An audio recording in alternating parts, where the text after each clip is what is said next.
800,000 years into the future. What kind of world will it be? It's up to us to make it.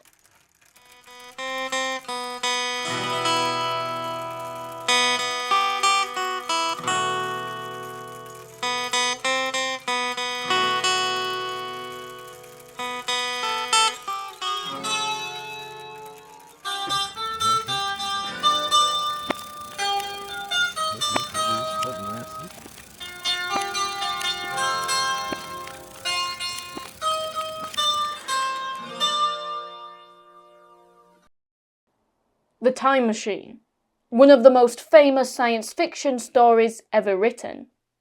It popularized the concept of time travel and remains a staple of the genre.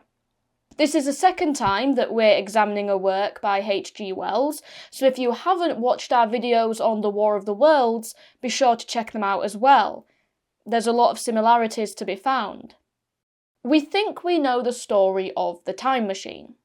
A guy travels 800,000 years into the future and finds that humanity has split into two parallel societies. However, it's a lot deeper than that.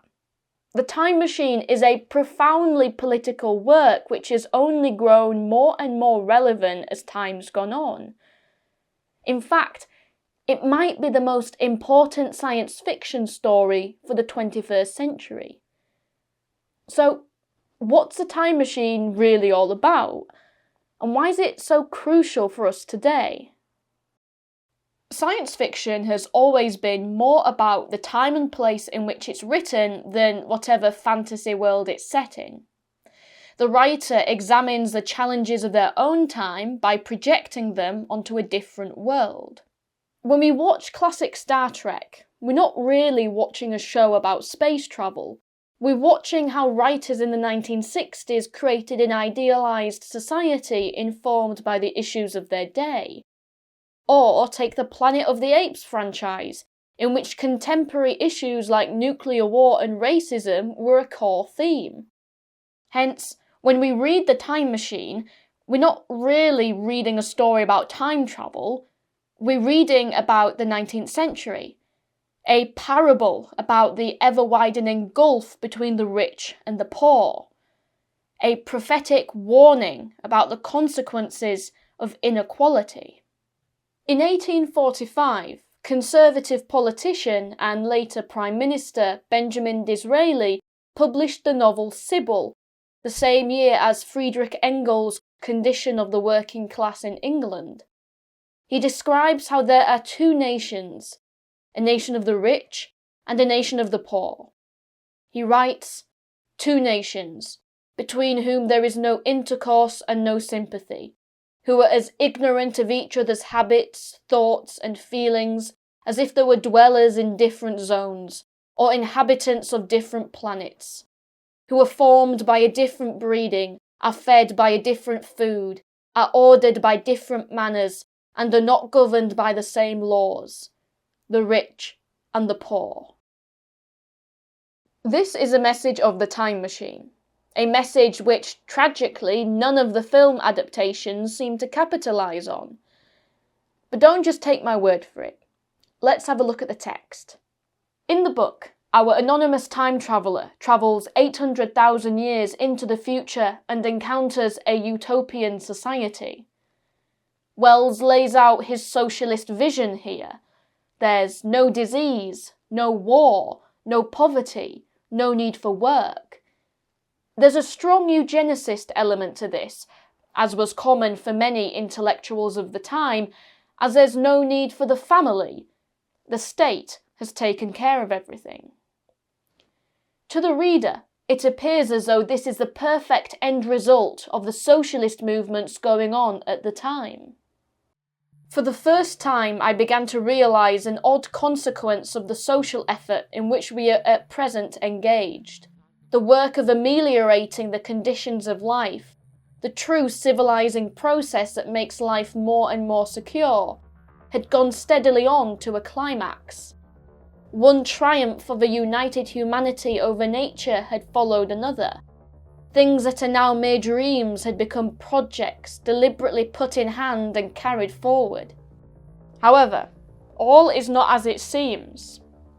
The traveller realises that he has not, in fact, stumbled into a socialist utopia. Rather, humanity has split into two different races. Proceeding from the problems of our own age, it seemed clear as daylight to me that the gradual widening of the present merely temporary and social difference between the capitalist and the labourer was the key to the whole position. Even now, does not an East End worker live in such artificial conditions as practically to be cut off from the natural surface of the earth? So in the end, above ground you must have the haves, pursuing pleasure and comfort and beauty, and below ground the have-nots, the workers getting continually adapted to the conditions of their labour. The great triumph of humanity I had dreamed of took a different shape in my mind. It had been no such triumph of moral education and general cooperation as I had imagined. Instead, I saw a real aristocracy, armed with a perfected science, and working to a logical conclusion, the industrial system of today. The world which the traveller stumbles into is one in which the idea of the two nations of the rich and the poor has been taken to its fantastical extreme. The Morlocks who live underground feast on the flesh of the Eloi who live above it. There's a strong air of reckoning in Wells's writing. It's as though he's a prophet, warning people of impending judgment. The rich had sown the wind. Now they were to reap the whirlwind. Ages ago, thousands of generations ago, man had thrust his brother man out of the ease and the sunshine, and now that brother was coming back, changed. Then I tried to preserve myself from the horror that was coming upon me by regarding it as a rigorous punishment of human selfishness.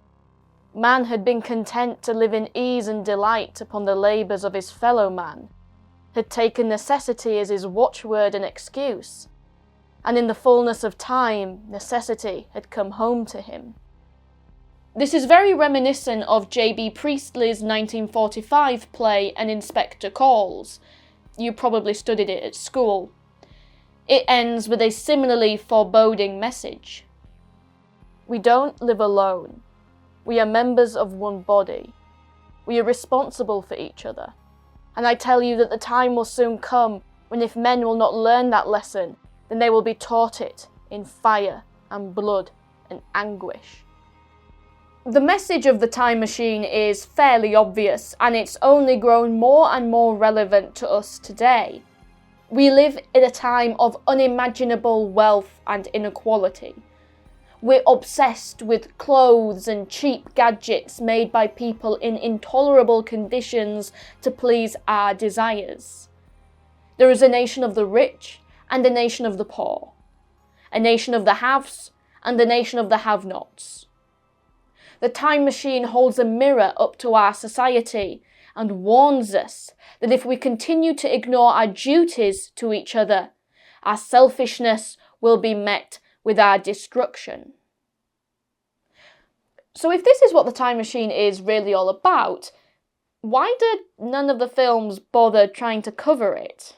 There are two major adaptations of the novel, one from 1960, another from 2002, and potentially an upcoming one by director Andy Muschietti, but it seems to be stuck in development hell as there's been no new update since 2018 and he went on to do The Flash. There's also the 1979 film Time After Time, in which H.G. Wells himself travels through time to catch Jack the Ripper, but come on, that's obviously not a proper adaptation. Anyway, let's finish this off by looking at these films and why they went in a different direction. The 1960 film is arguably the best adaptation, despite differing considerably from the novel and being more about the 1960s than Victorian England. It jettisons completely the class element to focus on the question of whether humanity can ever stop killing each other. Instead of travelling immediately to the far future, the traveller instead stops at 3 different times in the 20th century: 1917, 1940, and 1966. At each time, he witnesses the relentless march of war, each conflict more innovatively destructive than the last. Considering that the film was made when two of the most devastating wars in human history were still in living memory, and the world was now faced with the threat of nuclear weapons and an intractable Cold War, it's not surprising that the filmmakers opted to emphasize this theme instead. The question of whether humanity can stop killing each other is not fully resolved, and so the film is somewhat bleak in that, at the end, the traveller chooses to leave his own time, perhaps as a result of seeing what the future would bring. In the 2002 version, again the political theme is ignored in favour of a far more pedestrian approach to the classic time travel paradox of whether the future can really be changed. Other than updated special effects, it doesn't really tread any new ground compared to the 1960 version, and so is not recommended viewing. A rather wasted opportunity to bring the story into the 21st century. The mistake these films made is to not take the story itself seriously. The 1960 film made a good effort, with a well-intentioned message about the nature of humanity, but our preoccupation with the mechanics of time travel and how well we can do the makeup on the Morlocks means that we miss the deeper meaning of the story. In any case, despite being published 130 years ago, The Time Machine remains as prescient and challenging as ever. It reminds us that our future is ours to be shaped. We have the power to choose. I'm just sitting here watching the wheels go round. You know I love to watch them roll.